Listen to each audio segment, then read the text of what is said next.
They handed her 2 wool blankets and a phone number written on the back of a gas station receipt. That was it. 42 years in that house. 42 years of Sunday roasts and Christmas mornings, and the smell of her husband's woodshop drifting through the kitchen window. And her own son, the boy she'd carried in her arms through 3 bouts of pneumonia, handed her 2 blankets, like he was tipping a doorman. He spoke to her the way you speak to a tenant who's overstayed. Her name was Wilhelmina Ashbrook. She was 74 years old. Her knees ached every morning. Her husband had been dead 10 months. And on a Tuesday afternoon in October, with the wind already turning sharp in the West Virginia hills, she walked away from the only home she'd ever known. She didn't go to the shelter. She walked east. 2 days later, with her hands raw from clawing through cold stone and her flashlight flickering its last breath, she crawled 50 feet into a crack in the side of Briar Mountain. A crack so narrow she had to turn sideways, so dark she couldn't see her own hand. And in that hidden chamber, untouched for 80 years, she found something her own mother had spent a lifetime refusing to speak about. A leather journal, a name she'd never been told, and a secret that would unravel everything she thought she knew about who she was and what had been taken from her family long before she was born. What she discovered in that mountain would not just change her life. It would finish a war that started before she was even born. The blankets were folded. That was the part she couldn't stop thinking about later. Not the betrayal, not the lawyer, not the sound the front door made when she pulled it closed for the last time. The blankets were folded. Gerald had folded them. Her son, 48 years old, 6 feet tall in dress shoes, that cost more than her monthly pension. He had taken 2 wool blankets from the linen closet upstairs. The green one and the brown one, the cheap ones. The ones Harlan used to throw over the back of the couch when he napped, and he had folded them, corner to corner, neat, like he was checking out of a hotel.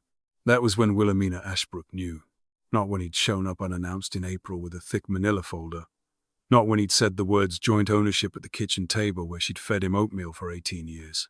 Not even when the realtor had measured the bedroom doorway with a metal tape that snapped back into its case with a sound like a small slap. She knew when he folded the blankets. Because a stranger doesn't fold blankets for you. A stranger throws them. A stranger drops them at your feet. A son folds them. A son folds them and hands them to you and calls it kindness. To understand that Tuesday afternoon, the wind, the receipt, the long walk east, you have to go back. You have to go back 10 months. You have to go back to the kitchen on a Sunday morning in January, when the world still made a kind of sense. Harlan Ashbrook was 76 years old. He had been a carpenter for 41 of those years. He had built porches across 3 counties. He had a brass folding ruler in his shirt pocket every single day of his adult life. It had belonged to his father. He never let anyone touch it, not even Winnie. That Sunday, he was making pancakes. He always made the pancakes on Sunday. It was the one meal he claimed as his own. Winnie cooked everything else, but Sunday was his. He flipped them too early. They came out lopsided. He served them anyway. And he kissed her on the temple while she poured the coffee. The same kiss, the same temple. For 53 years. He sat down. He picked up his fork. He said, "Got a little tightness here." He put his hand on his chest.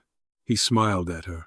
He died 90 minutes later, in the emergency room of Sycamore Bend Regional, while a nurse named Constance held his right hand, and Winnie held his left, and the cardiologist said the word massive, in a voice so professional it sounded almost gentle. Winnie remembers the syllables of that word. Mess, Ive, 2 beats, like a drum. And then the world went quiet. For 10 months. People say a house gets bigger when you live in it alone. That isn't true. A house gets louder. The refrigerator hums you can't unhear. The clock in the hallway. The settling of wood at 2 in the morning. The way the porch swing knocks against the railing when the wind comes off the ridge. Winnie heard everything. Every creak. Every drip. The walls had nothing to absorb the sound of her own breathing anymore. Harlan had absorbed her. For 53 years he had absorbed her. And now there was no one to soak her up. She cooked for 2 for 3 weeks. She caught herself doing it. Pulling out 2 pork chops. Setting 2 plates. The first time she did it, she stood at the counter holding the second plate. and she couldn't put it down, and she couldn't put it on the table. She just held it. For maybe 20 minutes. She held it like she was holding him. She stopped cooking for 2. She started cooking for nobody. Toast, tea, a boiled egg, a piece of cheese. She lost 11 pounds. She didn't notice. Gerald came to the funeral. Of course he came. He flew up from Charlotte in a charcoal suit. He stood at the casket. He squeezed her shoulder. He said all the right things. He said, "Dad would want you to be strong." What a thing to say. What a thing to say to a woman whose husband had just been lowered into Pendleton County Clay. Marlene came too. Her daughter, 45 years old, marketing director in Raleigh, 2 teenage kids of her own. She cried at the service. She cried hard. She held Winnie's hand at the grave so tight it hurt. And she promised she'd call every Sunday. She called 4 Sundays, then 3, then 2, then a Thursday, distracted, while driving her son to soccer practice. She said, "Mom, I love you. I have to go. The GPS is yelling at me." And the line went dead. And Winnie sat in the kitchen holding the receiver like it was a bird that had stopped breathing.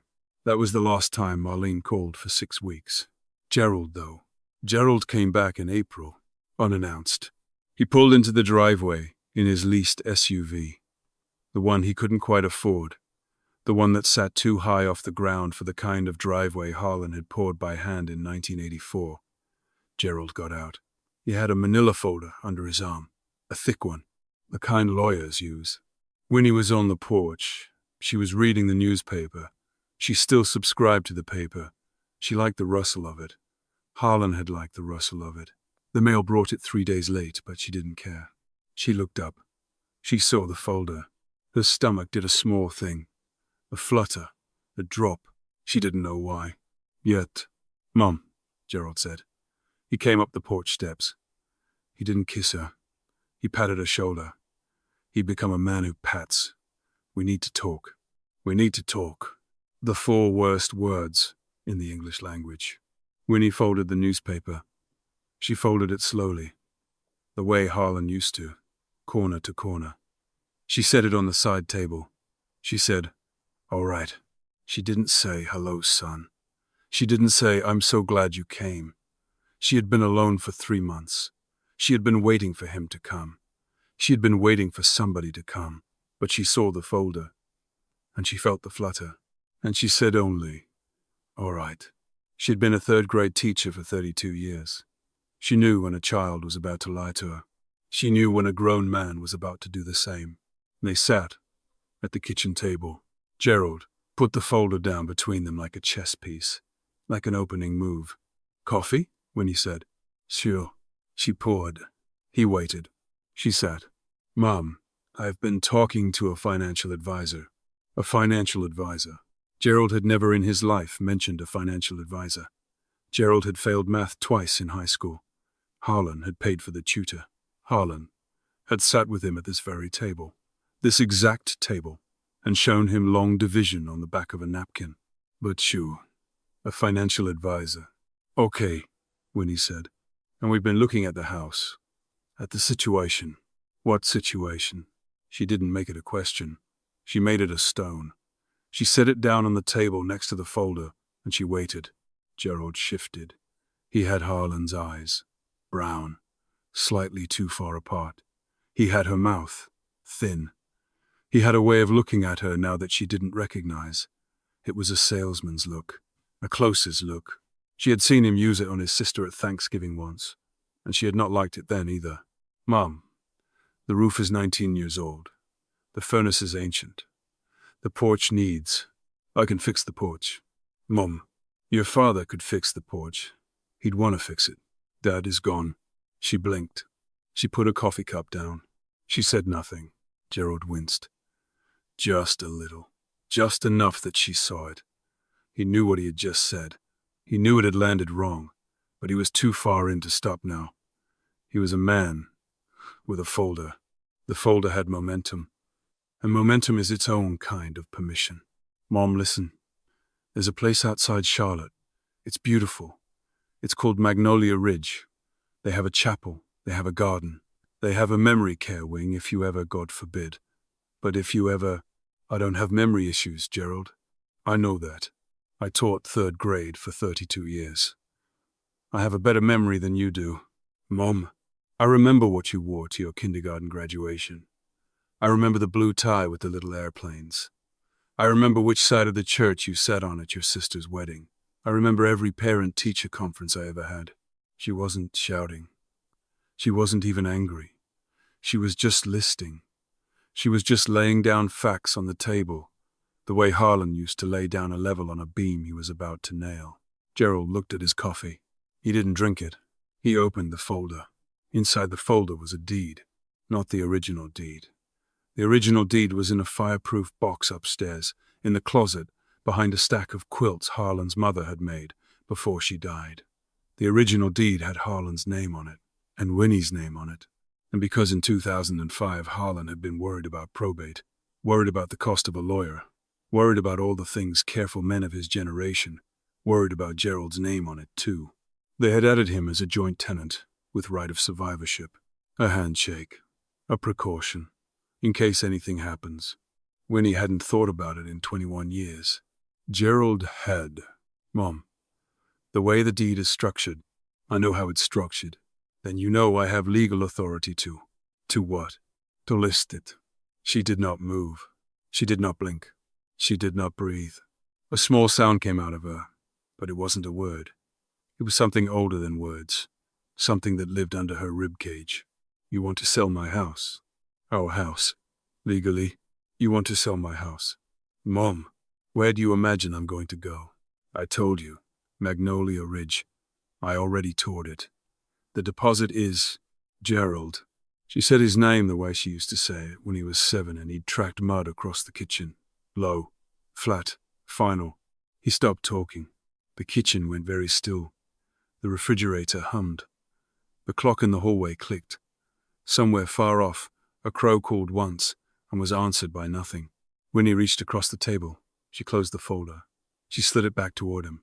Take this, she said, and go home. Mom, drive carefully.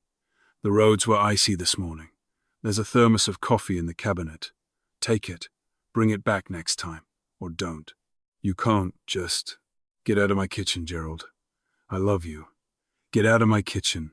He left. He didn't slam the door. He was too well trained for that. He shut it gently. He drove away in the SUV he couldn't quite afford, and Winnie sat at the kitchen table for 45 minutes without moving. Then she got up. She walked to the closet. She opened the fireproof box. She read the deed. She read it 3 times, and her hand started to shake on the third read, because she saw it now. Now she saw it, the thing she hadn't seen in 2005, the thing Harlan hadn't seen either, because they had trusted him. They had trusted their son, joint tenant with right of survivorship. It meant Gerald owned the house too, equally, as of the day they signed. It meant he could force a sale. She drove to the courthouse. She drove the Ford Crown Victoria Harlan had bought used in 2011 and refused to replace. It rode like a boat. It smelled like his pipe tobacco, even though he'd quit smoking in 1989. She drove it 12 miles to the Pendleton County Courthouse. She parked. She walked in. She asked for the records office. The clerk was a woman about her own age, maybe a little older. Heavy glasses. Cardigan with cat hair on it. Winnie laid the deed on the counter. The clerk read it. She didn't say anything for a long moment. Then she looked up, and her eyes were kind in the way that only the eyes of women who have seen this exact thing before can be kind. Honey, has somebody asked you to sell? Winnie nodded. Your son? Winnie nodded again. The clerk took her glasses off. She set them on the counter. She rubbed the bridge of her nose. She said, Sit down, sweetheart. Let me get you some water. I'm going to walk you through your options. They aren't good, but you're going to want to be sitting down. The options were not good. Gerald, as joint tenant, had the right to file what was called a partition action, a request to the court to either divide the property physically, impossible, on a normal residential lot, or sell it and split the proceeds. Winnie could contest. She could hire a lawyer. She could drag it out for months. but she could not stop him. Not unless she had enough money for a long legal fight. Winnie did not have enough money for a long legal fight. Her mother. Driving home from the courthouse, Winnie thought about her mother for the first time in a long time. Cordelia Penhallow Holcomb, dead 28 years, a woman who had counted dimes, a woman who had refused to ever talk about where she'd come from, a woman who, when 7-year-old Winnie had once asked, "Mama, where were you a little girl?" had said, "Hush, baby, eat your supper," and walked out of the room. Winnie had stopped asking, but she remembered things. Sometimes, in dreams, a man with a grey beard, holding her up, showing her the stars, a smell of wood smoke and damp stone, a song her mother used to hum and then stop humming when she noticed she was humming it. Winnie gripped the steering wheel. She drove home. She did not cry. She would not cry until October. She did not know that yet. The summer passed the way bad summers do, slowly. Gerald called every week, polite, patient. The voice of a man who already knows he's won and is just waiting for the other side to figure it out. He brought a realtor in May, without asking. A man named Donnie with a clipboard and a too-firm handshake. Winnie watched from the porch while Donnie walked the perimeter of her house. He measured the bedroom windows. He clucked at the porch boards. He said the word comp 4 times in 9 minutes. Winnie stood on the porch. She did not invite him in. She went inside. She locked the door. She made tea. She did not drink it. Marlene called in June. It was a Tuesday, around 4 in the afternoon. Marlene was in her car. Marlene was always in her car. "Mom, hi. Listen, Gerald told me about the house thing." "The house thing? Don't be like that. How am I supposed to be?" "Oppose it." "Mom, Gerald thinks it's the right move. And honestly, I think he might be right. The house is a lot for you. The repairs, the yard. Dad's not there to—" "Don't. Mom, do not finish that sentence, Marlene. Silence." Then, smaller. "I'm sorry. Are you coming up to see me?" A longer silence. "I want to, Mom. The kids have so much going on. Tobias has the SATs. Eliza's in the play. Work is insane right now." "Then drive." "What?" "Drive to your client meeting. I'll talk to you later." "Mom, please don't." But Winnie had already hung up. She sat in the kitchen and she looked at the phone in her hand. The phone was beige. It had a curly cord. Harlan had refused to get rid of it. "Some things work," he'd said. "Some things don't need fixing." She put the phone back in its cradle.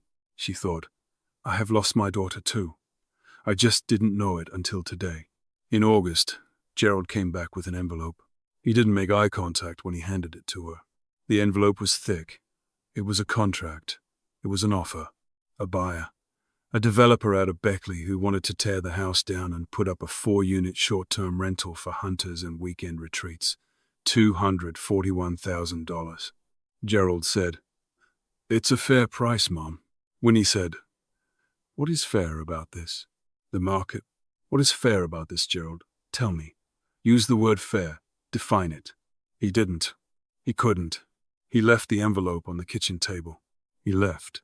She had 30 days. She did not call a lawyer. She didn't have the money for one anyway, and the legal aid woman at the Methodist church had said, gently, that this kind of case-joint tenancy, ironclad signatures, no fraud on the deed itself was unwinnable in the time she had. She had 30 days. She used them. She packed. 3 days before she had to be out, she went down into the basement. She didn't know why. She wasn't looking for anything. The basement was Harlan's space, his workshop, his domain. She'd never really gone down there alone. Even in 10 months of widowhood, she'd avoided it. It smelled like him too much.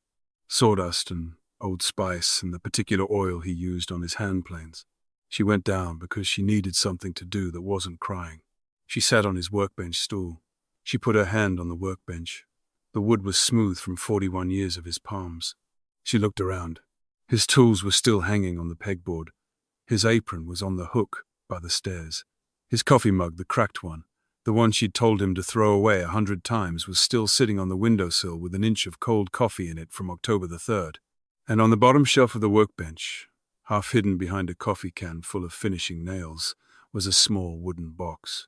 She had never seen it before. In 42 years, she had never seen this box. She took it down.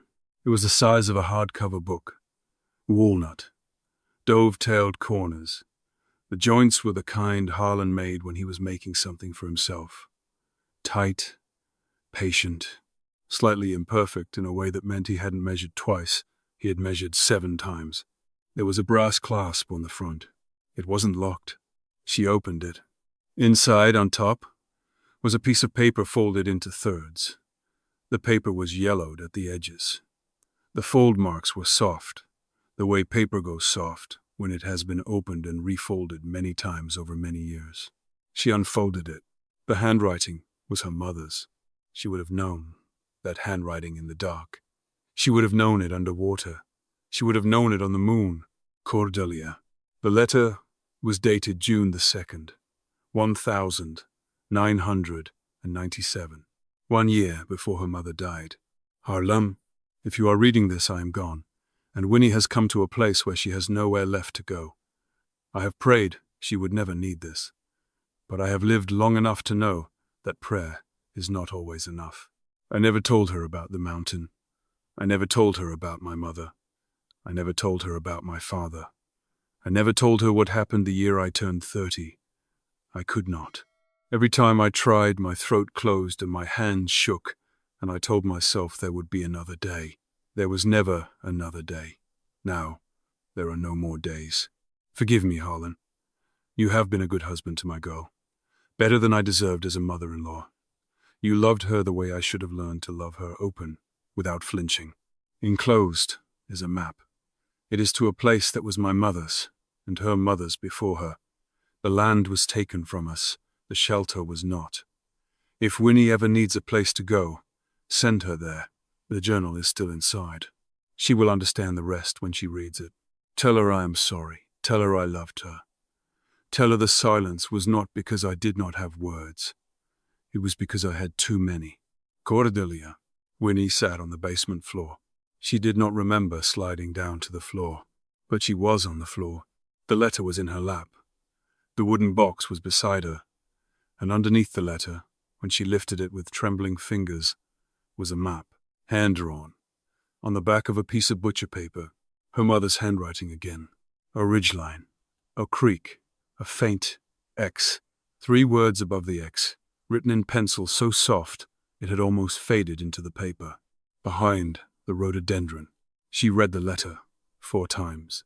She read it a 5th time, and the sentence that broke her finally broke her. After 10 months of dry-eyed widowhood was this one. It was because I had too many. Her mother had not been cold. Her mother had been full. So full she could not open her mouth without it all coming out at once. She put the letter and the map into the inside pocket of her coat. She kept her hand on it for an hour. The brass folding ruler that had belonged to Harlan's father was in there too. They pressed against her ribs every time she breathed. She went upstairs. She kept packing. She did not tell Gerald. She did not tell Marlene. Some things, she understood now, you carry alone until you don't. The last morning came on a Tuesday, October the 15th. A cold front had moved in overnight. The sky was the color of pewter. The wind off the ridge had a knife in it. Winnie stood in the empty living room, and she looked at the walls. The walls still showed the shadows of where her pictures had hung, faint rectangles of paint, slightly darker than the rest. The nail holes that Harlan would have filled and sanded and repainted in an afternoon. Her hands itched to do it. A carpenter's wife knows how to patch a wall, but this wasn't her wall anymore. She opened the front door. Gerald was on the porch. He had a paper bag in one hand, and the 2 folded wool blankets in the other. He had his keys clipped to his belt. He was wearing loafers. Loafers in Pendleton County in October. The man was wearing leather-soled loafers. He held out the blankets. Mom, listen, I've written the address of the shelter on a receipt. What? On the back of a receipt. Gas station. I can see it. He looked at the receipt in his hand. Mom, this isn't permanent. Just a couple of weeks. Until the trust is set up, Magnolia Ridge has a waiting list, but where's your sister? Marlene couldn't come. Where's your sister? Gerald. She sends her love. Winnie took the blankets. She did not take the receipt. Gerald said, Mom, please. The shelter is a good option. Goodbye, Gerald. Mom, goodbye. She stepped past him. She did not look back. She heard him say Mom one more time. Softer. Almost like a child. Almost like the 7-year-old who had once tracked mud across her kitchen and said, Mama, I'm sorry, I didn't see. She didn't turn. She kept walking. She walked down the porch steps. She walked down the driveway Harlan had poured by hand in 1984. She walked past the mailbox with their names still on it. She walked to the end of the block. Mrs. Haggard, across the street, was watching from her window. She didn't come out. Winnie didn't blame her. What would she have said? She walked east. Not because she had a plan, because east was the direction of the map. She walked through town, past the post office, past the diner where she and Harlan had eaten Sunday breakfast for 30 years before he started making the pancakes himself, past the church where they had been married in 1973, past the elementary school where she had taught. Nobody recognized her. Or maybe they did. Maybe they recognized her and looked away. Maybe a woman of 74 walking down Main Street with 2 wool blankets and a purse and a winter coat too heavy for the morning is the kind of sight people in small towns have learned not to ask about. She walked. She walked until the sidewalks ended. She walked until the houses got further apart. She walked until the road turned to gravel. She walked until the gravel turned to dirt. And then she walked some more. The first night, she slept under a railroad trestle 6 miles east of Sycamore Bend. She folded one blanket beneath her. She pulled the other over her shoulders. The temperature dropped to 41 degrees. The wind came through the gap in the trestle like it had business on the other side. She did not sleep so much as she waited for the dark to end. The second day was harder. Her right knee, the bad one, the one that had been bad since she'd slipped on the church steps in 2019, locked up around noon. She had to sit down on a stump for 45 minutes and rub the joint with both hands until it would bend again. Her water was gone by 2. She found a creek. She drank from her cupped hands the way somebody, somewhere, in her blood, had once taught her to drink from a creek. She walked another 4 miles. The light started to go. The wind picked up. The map crinkled in her coat pocket every time she breathed. She climbed a ridge. She didn't know which ridge. She didn't know if she was anywhere close to the X. She didn't know if the X was even real. She sat down on a flat rock. She unfolded the map. She held her keychain flashlight up to it. The flashlight was a cheap Bic. Harlan had bought a 4-pack at the hardware store in 2018. The bulb was dim. The battery was old. The light flickered. She studied the map. She studied the ridge. She looked up, and there directly across the small ravine in front of her was a dense tangle of dead rhododendron, banked against a wall of pale limestone, exactly the shape her mother had drawn. Winnie put her hand over her mouth. She did not know if the sound she made was a laugh or a sob. She climbed down into the ravine. She climbed up the other side. She pushed the dead branches aside. And there, behind the rhododendron, was a crack in the rock face, 2 feet wide, maybe 4 feet tall, a black mouth in the stone. Warm air coming out of it, warmer than the wind at her back. She thought of Harlan. She thought of her mother. She thought of the boy who had folded the blankets and the daughter who had hung up the phone.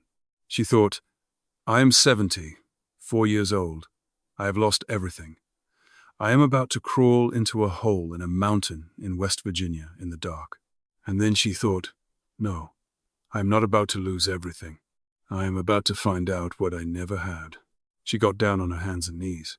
She put the flashlight between her teeth, and she crawled in. The crack was tighter than it looked. 2 feet wide on the outside, less than that once she was in. Winnie crawled on her hands and knees and the rock pressed her shoulders, both shoulders, at once. She had to turn her head sideways to keep the flashlight beam in front of her. Her knees screamed. Her wrists screamed. Her right hip woke up and screamed too. She kept crawling. 10 feet in. 20. The passage curved left. The flashlight flickered. She bit down harder on it.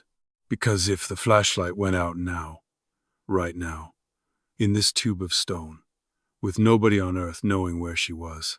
She didn't finish the thought. 30 feet. 40. The air got warmer. That was the strange and impossible thing.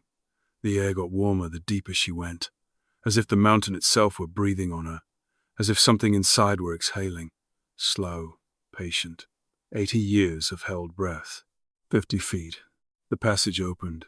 She didn't realize it at first. She kept crawling, head down, shoulders braced, waiting for the next scrape, and then there was no scrape. Her hand came down on flat ground, packed earth, not stone. Earth. Smoothed, leveled by something that wasn't water. Leveled by hands. She stopped. She lifted her head. She took the flashlight out of her mouth. She raised it. The beam went out. 20 feet. 30. The dust danced in front of it. She turned the beam slowly. Right. Up. Across. And the cave room came into view in pieces. A wall. A wooden shelf. A row of glass jars. Another wall. A low domed ceiling of pale limestone, like the inside of a cathedral built by no one. The floor sloped gently to a stone hearth on the far side. The hearth had a chimney. The chimney ran up through a natural crack in the ceiling. There was a wooden table in the center of the room, hand-built, one leg slightly shorter than the others. A small ledge along the right wall, carved out of the rock itself, with 3 quilts folded on it, in tight squares. A film of dust covered everything. Smooth, undisturbed. No tracks, no footprints, just the silence of a place that had been waiting. Vinnie stood up. Her spine popped. Her knees buckled. She caught herself on the table. The table did not move. The table had been built, she could feel it, under her palm, to last. She said one word, out loud, to no one. Mama. She did not know why she said it, except she did. Because the air in this room smelled like her mother. It smelled like the inside of her mother's coat in 1957. It smelled like the soap her mother used. It smelled like wood smoke and cedar, and a memory Winnie had not known she was carrying, until the door to it opened inside her chest. She had been in this room before. She didn't remember. Not the way you remember a phone number or a face. She remembered it the way your body remembers how to ride a bicycle 30 years later. The way you walk into a house you lived in as a baby, and your feet know which floorboard creaks. There was an oil lamp on the table, brass, tarnished. The wick brittle but intact. Beside the lamp, sitting on the shelf, was a small tin box. She opened it.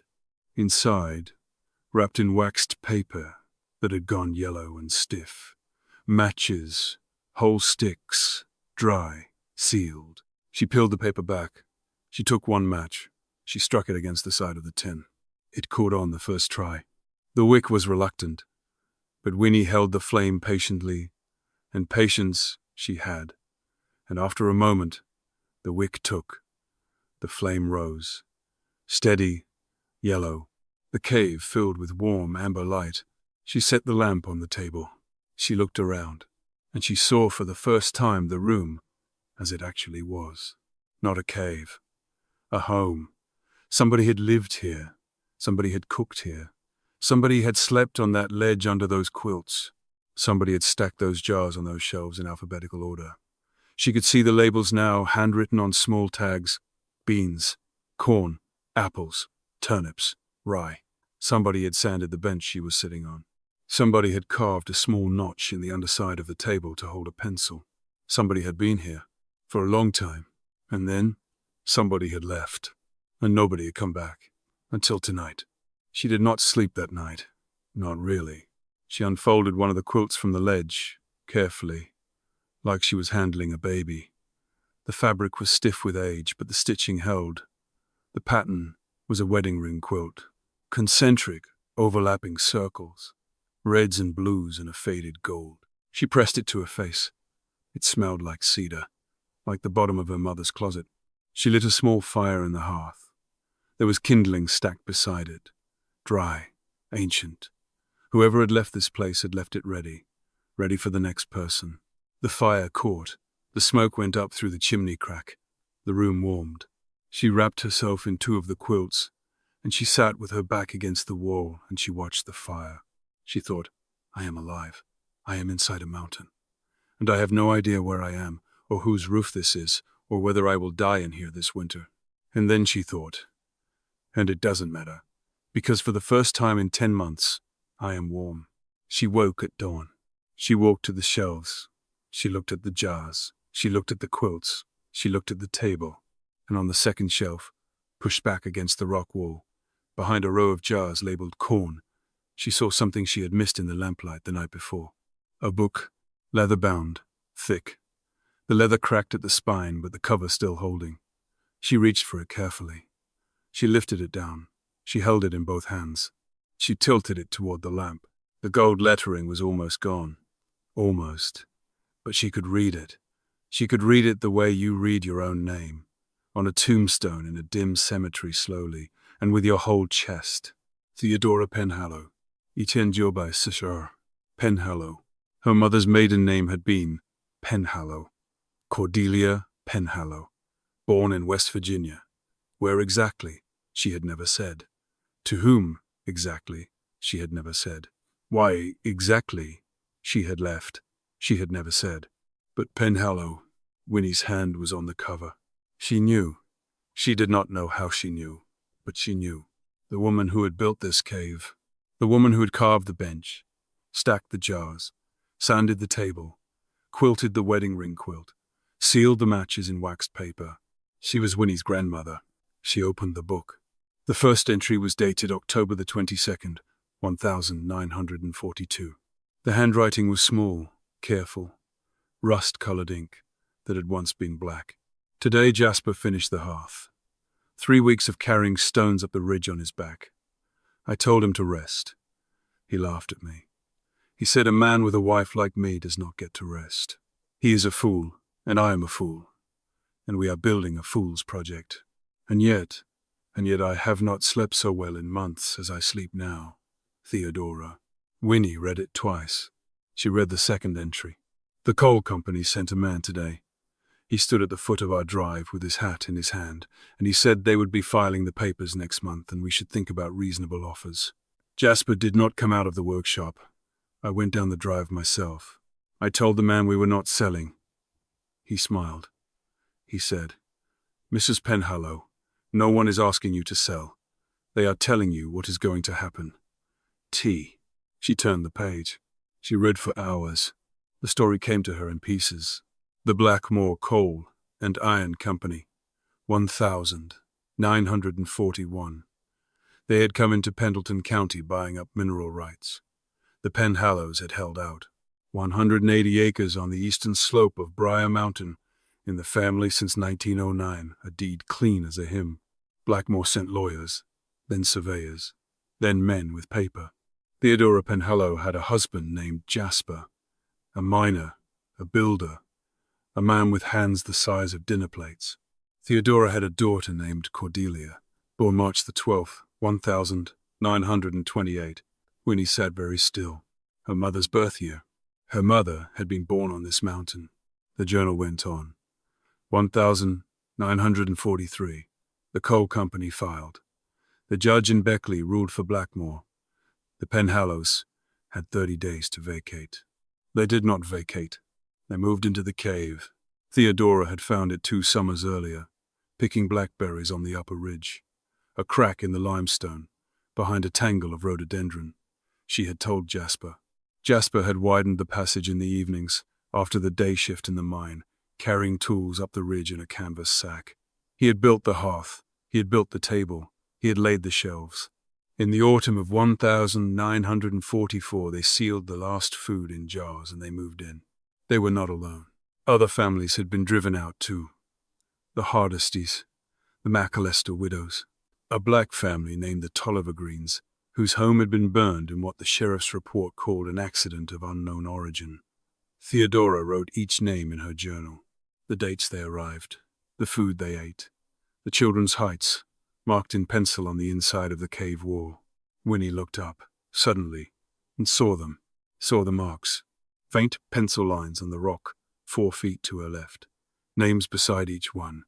Benji 7, Ruby 9, Sarah Ann 4. Winnie made a small sound. She got up. She walked to the wall. She put her hand on the pencil marks. Children had lived here. Real children. Children who had grown. She thought of her own third graders, 32 years of them, 640 children. She remembered every single name. She wondered who remembered Benji 7. She put her forehead against the cool rock. She let her hand rest on the pencil line that said Cordelia, age 5. Her mother had been measured against this wall. She heard a sound at the cave entrance. She froze. It was a small sound, a scratch, a soft whine, the sound of something alive. Winnie picked up the flashlight. She walked toward the passage, slowly. She did not call out. She did not want her voice to carry into the woods. She crept to the passage mouth. She listened. Another whine, a pause, a soft thump, like something settling down. Winnie crawled forward 3 feet, 4, and she shone the flashlight out the entrance.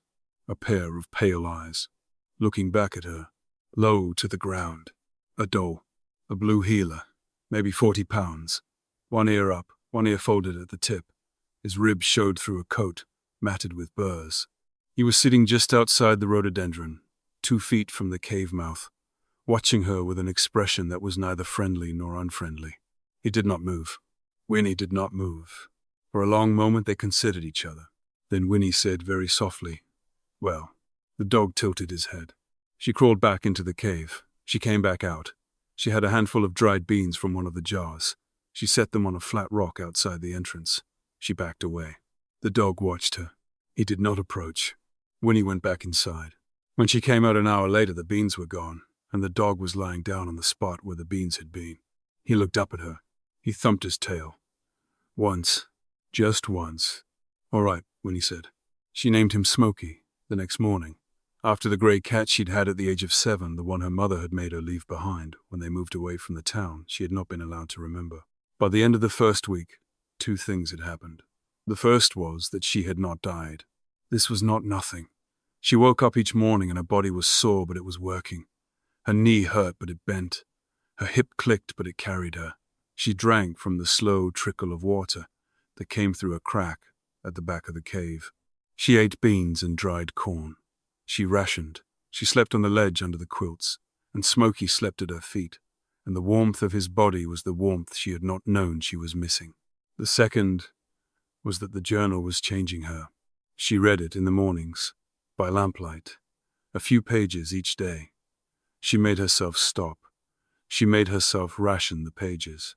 Theodora wrote about the families, about the long winter of 1944 to 45, when 17 people had lived in the cave at one time. About the day a child died of fever, and they could not bury him on the mountain because the mountain was rock, and so they had wrapped him in a quilt and carried him down to the Methodist cemetery in Sycamore Bend in the dark. Theodora wrote about her husband. "Jasper is the best man I have known.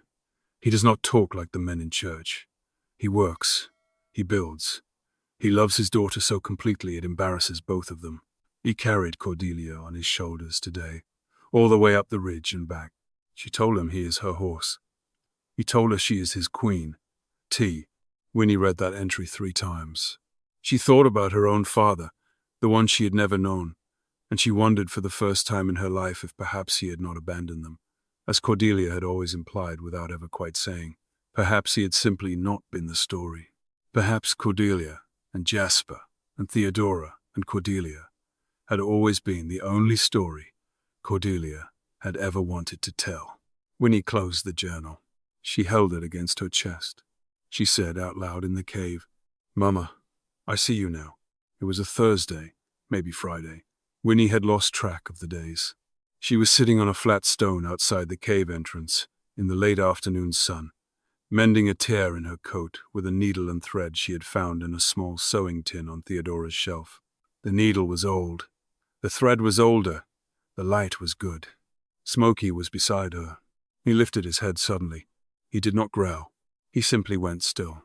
And then a man stepped out from behind a stand of pine at the bottom of the slope, about 60 feet down. A big man, 60, 65, with a grey beard and an orange hunter's vest and a rifle slung over his shoulder pointing at the ground. He stopped when he saw her. He did not move.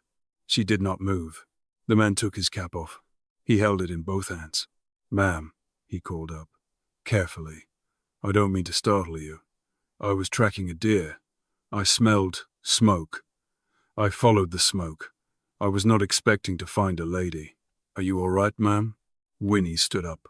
She said, I am alive. The man considered that. He said, that'll do for a start.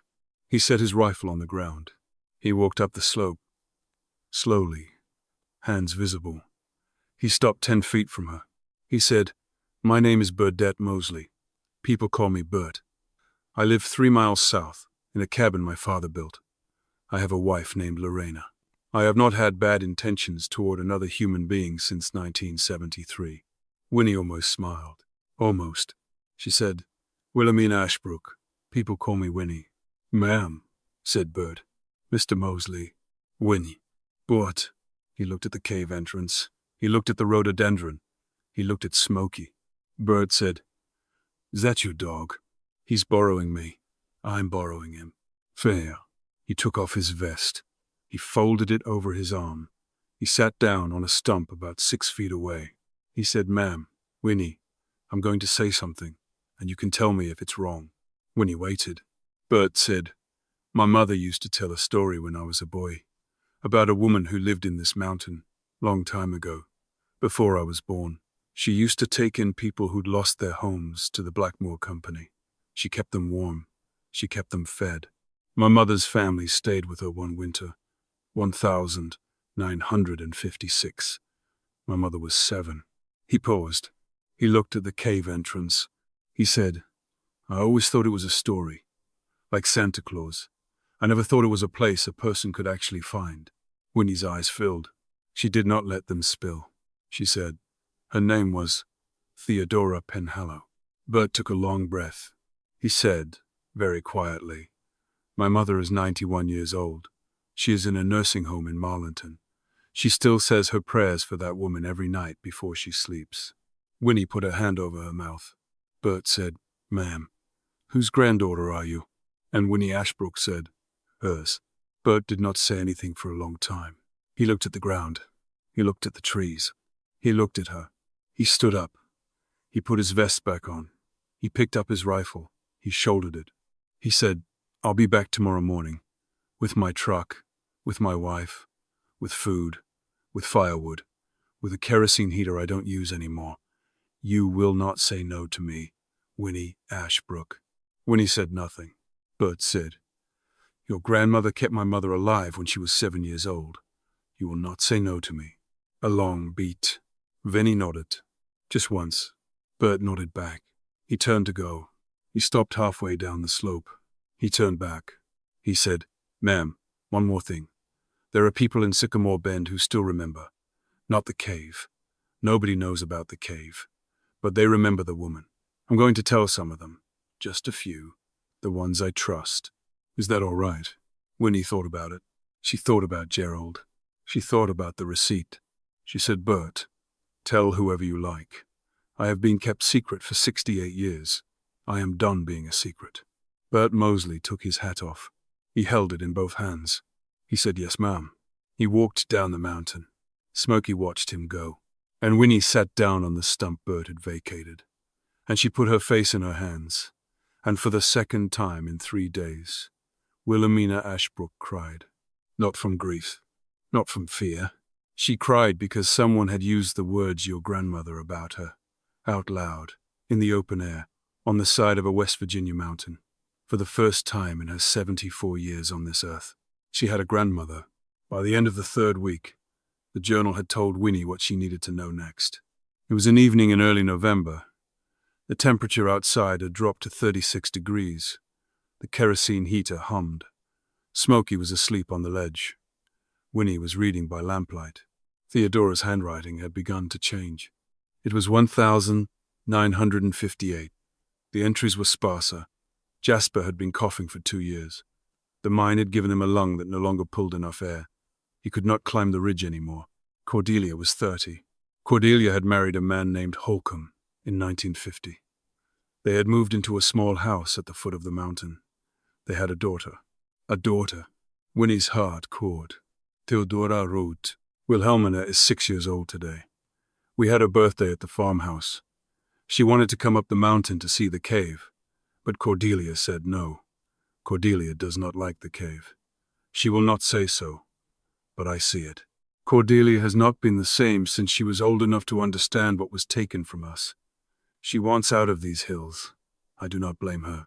T. Winnie put her hand on the page. Her grandmother had been at her 6th birthday. She had no memory of this. She turned the page. The next entry was undated. The handwriting was different. The handwriting was Cordelia's.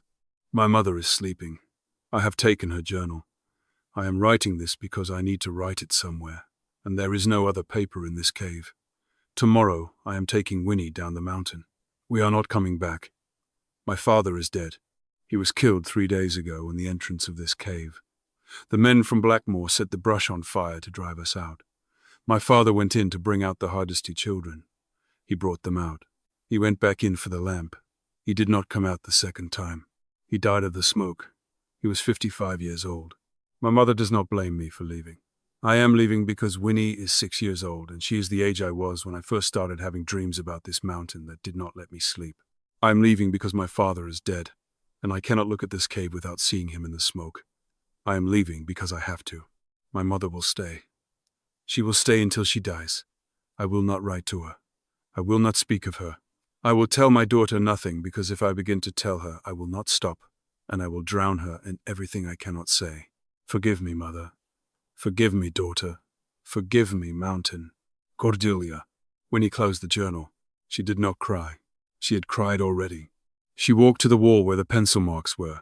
She found the line that said, Cordelia, age 5. She moved her hand up the wall. Cordelia, age 7, then 9, then 12, then 15. The marks climbed the wall like a vine. They stopped at Cordelia, age 30. Beside that line, in smaller letters, a different hand had written, and her girl, Wilhelmina, age 6. And then, very small, almost hidden in the rock, the last spring. Winnie put her forehead against the wall. She closed her eyes. She was already home. The next morning Bert Mosley came up the slope, with a paper in his hand. He had a strange look on his face. He stopped at the entrance. He said, Winnie, there was a man at the diner in Sycamore Bend this morning. Older man, lawyer, retired. He heard some of the talk going around. He asked me a question. Winnie said, What question? Bert said, he asked if the name Penhallow was involved. Winnie went still. Bert said, His name is Howell Tatum. He's 68. He used to practice property law before his wife got sick. His grandfather was a lawyer in Beckley in the 1940s. His grandfather's name was Cyrus Tatum. Winnie's hand went to the journal on the table. She had seen that name, Cyrus Tatum, the lawyer in Beckley who had told Theodora in 1947 that the Blackmore signatures were forged. Bert said, His grandfather told my grandmother the company had forged the signatures. A long silence. Winnie sat down on the bench. She put her hands on the table. She said, Bert, there's a hearth in this cave. There's a stone in that hearth that's a little out of true. I noticed it the second day. I'm a carpenter's widow. I know what out of true looks like. I think there's something behind it. Bert looked at her. He said, Then I think we'd better find out. The stone came out clean. Bert used the back of a flat-bladed screwdriver. Slow, patient. He worked the mortar at the seams. The mortar crumbled like dry cake. The stone slid forward an inch, then 2. Bert got his fingers under it. He pulled. 12 pounds of mountain limestone, hand-cut, hand-set, hand-mortared by a man named Jasper Penhallow on an October evening in 1942, came out of the wall like a tooth. Winnie reached into the dark. The hole went back 12 inches. Her fingers brushed something cold. Metal. A handle. She closed her hand on it. She pulled. A box came out. Iron, the size of a Bible. Brass hinges, green with age. A simple latch. She set it on the table. She opened it. Oilcloth. Yellow, cracked at the folds. The smell of cedar and beeswax. Winnie peeled it back layer by layer. The first thing was a deed. Thick paper. A county seal. Pendleton County, West Virginia. Recorded August the 4th. 1909. To Jasper Owen Penhallow and Theodora May Penhallow, and to their heirs in perpetuity, 180 acres of the eastern slope of Briar Mountain. 180 acres. That had belonged to her family for 117 years.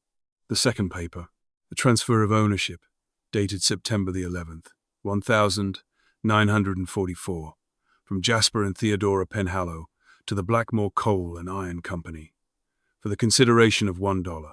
2 signatures at the bottom. Sloppy, rounded. The capital T had no crossbar. Winnie picked up the journal. She held the 2 papers side by side under the lamp. She looked up at Bert. Bert said one word. Forged. The third paper. A letter on letterhead.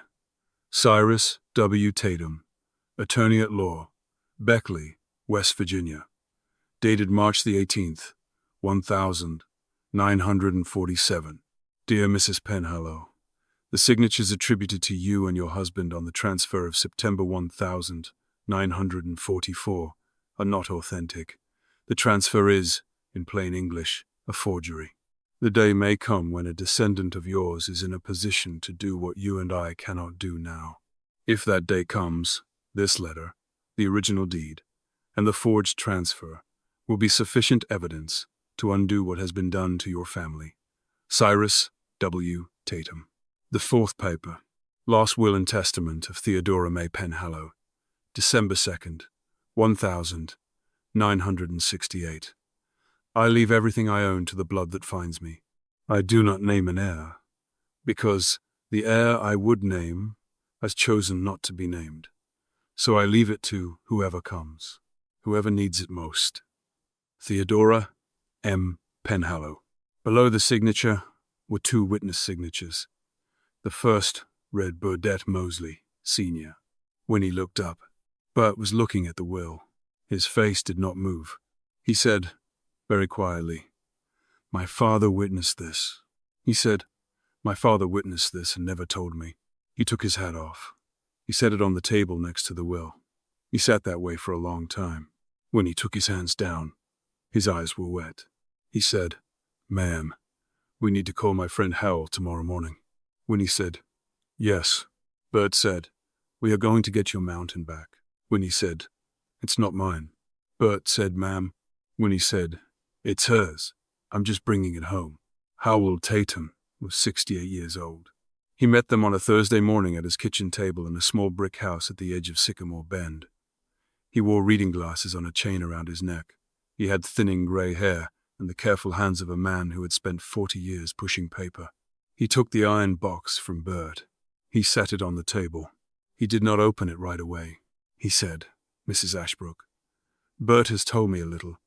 I would like you to tell me the rest, in your own words." Winnie told him. When she finished, he opened the box. He looked at the deed. He looked at the transfer. He read the letter from his grandfather. He read it slowly. His mouth tightened on the 3rd paragraph. He set it down. He took his glasses off. He pinched the bridge of his nose. He picked up Theodora's will. He read it twice. He looked at the signature, Burdett Mosley, Sr. He looked at Bert. He said, "Your daddy witnessed this and never told you." Bert said, "No, sir." Howell said, "That's a hell of a thing to carry to your grave." Bert said, "He carried worse." Howell put the will down. He looked at Winnie. He said, "I have practiced property law for 41 years. I have never seen anything this clean." Winnie said, "Clean?" Howell said, "The Blackmore Coal and Iron Company dissolved in 1968, the same year your grandmother signed this will. When a company dissolves, any land it holds reverts. I will pull the dissolution records this week, but here is what I already know." He tapped the original deed. "This deed is valid. The chain of title runs straight from your great-great-grandfather to your grandmother to the blood that finds her. That blood, Mrs. Ashbrook, is you. The Blackmore transfer is a forgery. The judge will see what we see in 5 minutes." He paused. "This land has been yours since 1968. Nobody noticed, because nobody cared. The mountain was not worth anyone's time." He looked at her. "It is now," Winnie said. "How long?" Howell said, 90 days.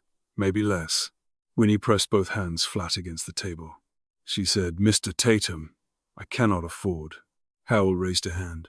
He said, "Mrs. Ashbrook, my grandfather wrote a letter in 1947 promising your grandmother that someone would finish what he could not finish.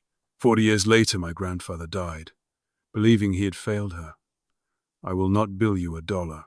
Do not insult me by offering." Winnie's eyes filled. She did not let them spill. Hal said, "I will, however, accept a pie. My wife used to make a chess pie. I have not had one since 2021. Winnie said, "I bake." Howell said, "Then we have a deal." The news broke in the Pendleton Standard on the third Friday of November. Elderly widow discovers 80-year secret on Briar Mountain. The story ran under the byline of a young reporter named Avery Solomon, who had driven up to Sycamore Bend after a tip from a librarian. He had spent 2 afternoons with Bert and Lorena. He had spent one afternoon with Winnie on a flat rock outside the cave, with Smokey at her feet. He had not been allowed inside the cave. The story was clean.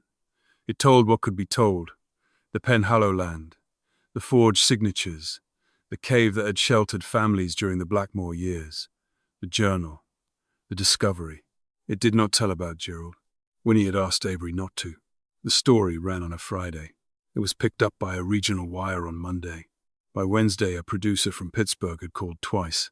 By Friday, the phone Bert had given Winnie had 19 messages on it. One of them was Gerald. She did not listen to it for 2 days. She watched the phone the way you watch a snake in the corner of a barn. She made herself coffee. She fed Smokey. She read another 6 pages of the journal. On Sunday afternoon, she sat on the cabin porch. She was staying at Bert and Lorena's now, by their insistence, and she pressed the button. Gerald's voice. "Mom. Hi. It's me. I saw the article. I don't know what to say. Listen, this is amazing. This is huge. If this land thing is real, this could be a real opportunity. I know people. I know a developer in Roanoke who does mountain properties, ecotourism, hunting leases. 200 acres? Mom, you're sitting on something here. We need to talk. Call me back, please. I love you." Winnie listened to it once. She listened to it twice. She felt almost nothing. Not rage, not grief. A kind of distant tiredness. She did not call him back. She set the phone down on the porch rail. She said, "He used the word opportunity, Smokey." Smokey thumped his tail. "Once," Winnie said. "That's what I thought." 2 days later, Marlene called. Marlene's voice was different. Marlene's voice was wet. She said, "Mom." Winnie said, "Yes." Marlene said, "Mom, Marlene cried for 2 minutes. Winnie did not say anything. She held the phone. She watched Smokey chase a leaf across the yard. She let her daughter cry. When Marlene could speak again, she said, "I should have come. I should have come 3 months ago. I should have come the day Gerald told me what he was doing. I should have come the day Dad died and never left. I am so sorry, Mom. I am so sorry." Winnie said, "I know." Marlene said, "Can I come see you?" Winnie said, "Yes." Marlene said, "When?" Winnie said, "Whenever you can sit in my kitchen and not look at your phone for 3 hours straight." A long pause. Marlene said, "Saturday." Winnie said, "I'll have coffee." Marlene came on Saturday. She drove a small Honda. She wore jeans and an old college sweatshirt, no makeup. Her hair was in a ponytail. She looked, for the first time in maybe 10 years, like the daughter Winnie remembered from the summer Marlene was 16. She did not hug Winnie at the door. She stood on the porch with her hands in her pockets. She said, "I don't know what to say." Winnie said, "Then don't say anything. Come inside. Sit down. Coffee?" Marlene said, "Coffee." They sat at Lorena's kitchen table. Marlene wrapped her hands around the mug. She said, "Mom, I have been a coward." Winnie said, "Yes." Marlene flinched. Winnie said, "Marlene, I love you.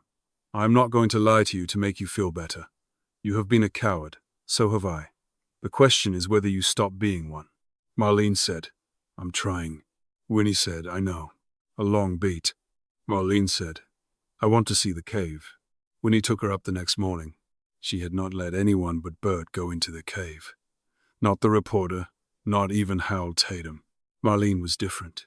Marlene was the great-granddaughter of Theodora Penhallow. Winnie led her up the slope, slowly, because of her hip. Marlene walked behind her in good boots.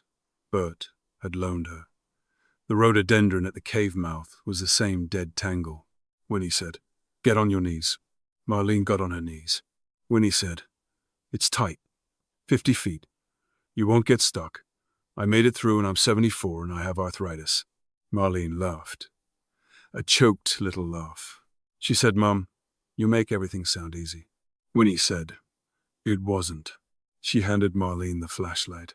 Marlene crawled in. Winnie followed. When Marlene stood up in the chamber, Winnie watched her face. Marlene turned slowly. The lamplight was on.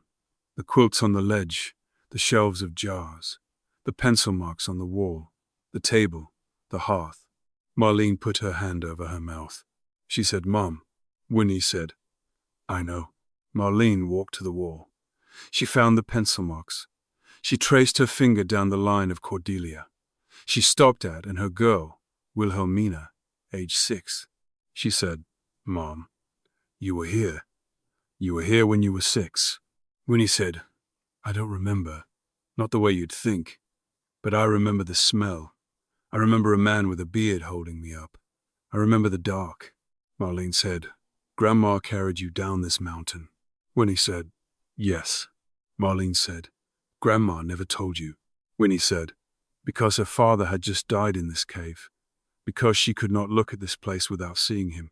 Because some things are too heavy to carry and too heavy to put down. And so you do the only thing left. You don't speak of them." Marlene was crying. She said, "Mom, I think I've been doing the same thing. Not about something this big, but about being scared, about Gerald, about Dad, about my own marriage, which is Mom. My marriage is not good. It hasn't been good for years." Winnie crossed the room. She put her arms around her daughter. Marlene was 45 years old. She made $250,000 a year. She cried in her mother's arms like a child. Winnie held her. The mountain held them both. Marlene stayed 8 days. On the last night, Winnie and Marlene sat on the porch wrapped in wool blankets. The same wool blankets Gerald had folded. Winnie had reclaimed them. They were good blankets. The wrong had been in the folding, not in the wool. Marlene said, "What are you going to do about Gerald?" Winnie said, "I don't know." Marlene said, "He's going to come." Winnie said, "I know." Marlene said, "Whatever you decide, I'm with you." Winnie said, "Thank you." Gerald sent the check 3 weeks later. It came in a plain white envelope with no return address. Just the postmark. Charlotte, November 28th. The check was for $32,000. No note, no letter, no card. Just the check. Winnie looked at it for a long time. Then she walked into Bert's kitchen, and she got a piece of plain white paper. She took a pen. She wrote 3 words on the paper. She folded the paper around the check. She put it in a fresh envelope. She wrote Gerald's address on the front. She gave it to Bert to mail. Bert asked, "What did you write?" Winnie said, "Come yourself." Bert smiled. He said, "Yes, ma'am." Gerald came in early March. He drove a different car, a rented one, a small sedan. He came up the mountain road in a coat that was too thin for the weather, and boots he had clearly bought the day before from a Walmart in Beckley. He did not bring a folder. He did not bring a contract. He did not bring his sister, his wife, his developer friend. He brought himself. That was all. He pulled into the gravel turnaround by Bert's cabin. He got out. He stood beside the car for a long minute. The wind moved his coat. He looked at the cabin. He looked at the woodshed. He looked, finally, up at the ridgeline where, somewhere behind the rhododendron, the entrance to the cave was hidden in the rocks. Then he walked up to the porch. Winnie was there. She was wrapped in the wedding ring quilt. Gerald stopped at the bottom of the porch steps. He did not come up. He said, "Mom." Winnie said, "Hello, Gerald." He said, "Can I come up?" She said yes. He came up. He sat on the chair beside hers, not facing her, facing the same direction she was facing, looking out at the trees. He did not speak for a long time. When he did speak, his voice was different. It was lower. It was slower. It was the voice of a man who had stopped selling. He said, "Mom, I'm not going to ask you to forgive me." Winnie said, "Good." He said, "I'm not going to ask you for anything." Winnie said, "Better." He said, "I lost my job in January. I am divorced. My credit is destroyed. I owe people money. The developer I called about your land, he laughed at me." He said, "Son, that is not your mother's land to develop. That is her land to live on. What is wrong with you?" He paused. I drove back to Charlotte. I sat in my car in the parking garage for 4 hours. I did not know what to do. I did not know who I had become. He looked at his hands. He said, "Mom, I am 48 years old, and I am alone, and I sold my mother's house. I came here because I am out of options, not because I want anything. I came because I had nowhere else to go," which is a thing I never thought I would say out loud to you. When he looked at her son, she looked at him for a long time. She saw him at 7, with mud on his shoes, saying, "I'm sorry, Mama, I didn't see." She saw him at 16, when he came home from his first job at the lumberyard with hands that had blistered open. She saw him at 48, in a Walmart coat, on her porch. She said, "Gerald." He looked up. She said, "I will not forgive you today. Maybe not ever. I do not know yet." He nodded. She said, "But I am not going to throw you out. I am not going to fold a blanket and hand it to you and point to a shelter." He flinched. She said, "I am not Gerald. That is the difference between me and you. You did not do that to me because you are evil. You did it because you were drowning, and you grabbed the closest piece of wood you could find, which happened to be your mother's life. I am sorry that you were drowning. I am sorrier that I did not see it. But what you did was wrong. It will always be wrong. We are going to live with that, both of us." Gerald put his face in his hands. He cried. He cried the way she had not seen him cry since he was a small boy. He cried with his shoulders shaking and the sound coming up out of him like something that had been waiting under his ribs for 30 years. Winnie did not move. She did not touch him. She sat with him. That was the thing she could give him. She sat with him. Howell Tatum filed the quiet title petition the second week of December. There was no contest. The Blackmore Coal and Iron Company had been dissolved for 58 years. The state had no record of acquiring the parcel. The county had been collecting a $46 annual parcel tax on a property whose listed owner had been a dead woman for 57 years. Bert's mother, 91 years old, in a nursing home in Marlinton, signed an affidavit on a Tuesday afternoon, holding the pen with a hand that trembled but did not stop, and said into the lawyer's recorder, "Theodora Penhallow saved my mother's life. I have known the truth about that land for 68 years. I am pleased to finally say it out loud." The judge signed the order on January the 19th, 2027. 180 acres of the eastern slope of Briar Mountain, in the family since 1909, reverted in title to Wilhelmina Penhallow Ashbrook, granddaughter of record, sole heir under the will of Theodora May Penhallow. Winnie held the order in her hands at Howell's kitchen table. She did not celebrate. She did not cry. She read it 3 times. She folded it carefully. She said, "Ho." He said, "Yes, ma'am." She said, "I want to put it in trust." He said, "I figured." She said, "Theodora Penhallow Memorial Land Trust. For families who need a place. I will live in one cabin. I will sell no lumber. I will lease no rights. The land will not be developed. It will be a garden, a library, a place where my grandmother's name is finally on something that belongs to her." Howell said, "Yes, ma'am. I will draft the papers next week." He paused. He said, "Your grandmother would be proud." Winnie said, "I know." Spring came late that year. The mountain held its snow into the second week of April. Winnie and Marlene and Lorena turned over the first garden plot on a Saturday in late April, mud up to their ankles. Bert and Jericho Vance built the frame of a small cabin on a flat shelf of ground 20 yards from the cave entrance. The cabin was 2 rooms, a bedroom, a main room with a wood stove, a porch facing east, toward the valley. Big windows. The windows came from a schoolhouse being torn down in Elkins. Jericho's grandfather had taught at that schoolhouse in 1962. There was a kind of justice in those windows that nobody mentioned, but everyone felt. Gerald came up twice that spring, both times alone. He helped Bert frame the cabin. He was not a builder. He hit his thumb with the hammer 4 times in the first hour. Bert laughed. Bert said, "Son, you sell offices for a living. You do not have a carpenter's hands." Gerald said, "I am trying to learn." Bert said, "That's a start." Gerald did not move back to Charlotte right away. He took a leave from his old industry. He worked at the Sycamore Bend hardware store from May through August. He lived in a room above the diner.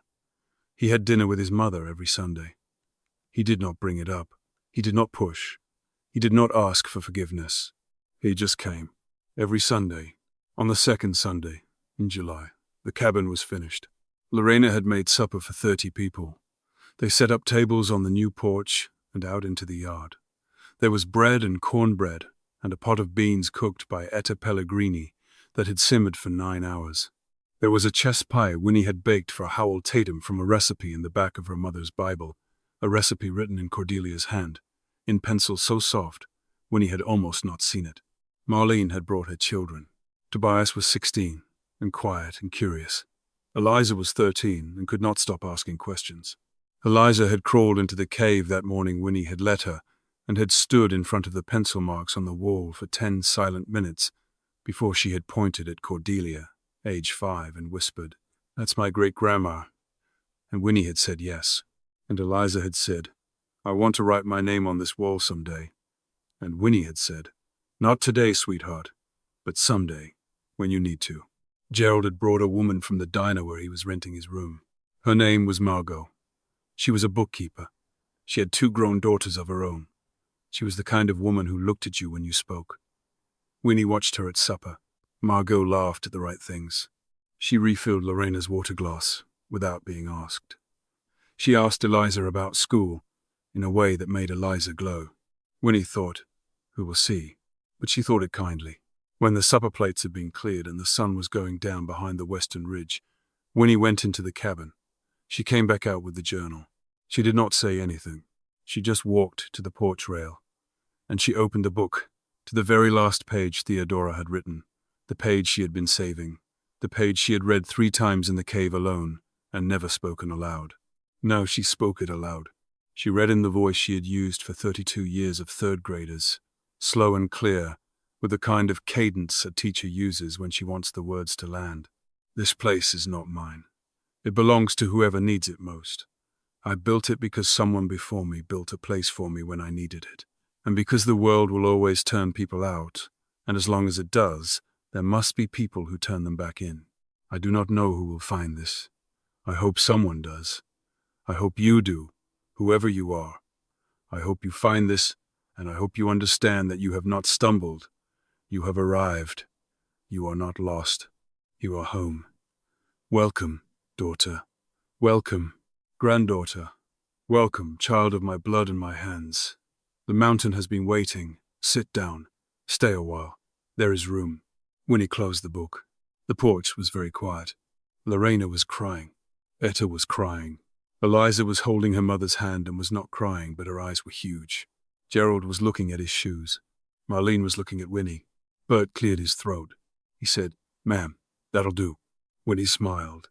She set the journal on the porch rail. She said, "Yes, I think it will." The light went down. The first stars came through over the eastern ridge, the same stars that a 5-year-old Cordelia had looked up at while sitting on her father's shoulders. The same stars Theodora had watched alone for 11 winters after her husband died and her daughter left. Winnie sat down in her chair on the porch. Smokey climbed up next to her.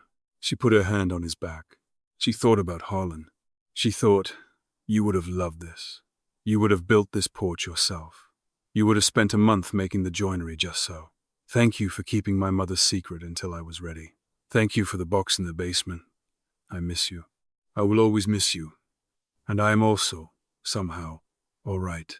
She looked up at the ridge. The cave was up there. Her grandmother was up there.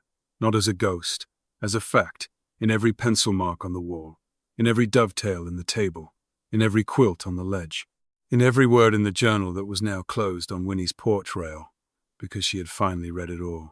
What she had done with everything she had lost, in the end, was to come home, and to bring others home with her, and to give the next person who crawled 50 feet through cold stone in the dark, whoever they were, whenever they came, however lost they had been when the world turned them out, to give that person a lamp that was already lit, a fire that was already laid, a quilt that was already folded, a place that said, in her grandmother's voice and in her own, "Welcome, you are not lost. You are home. There is room.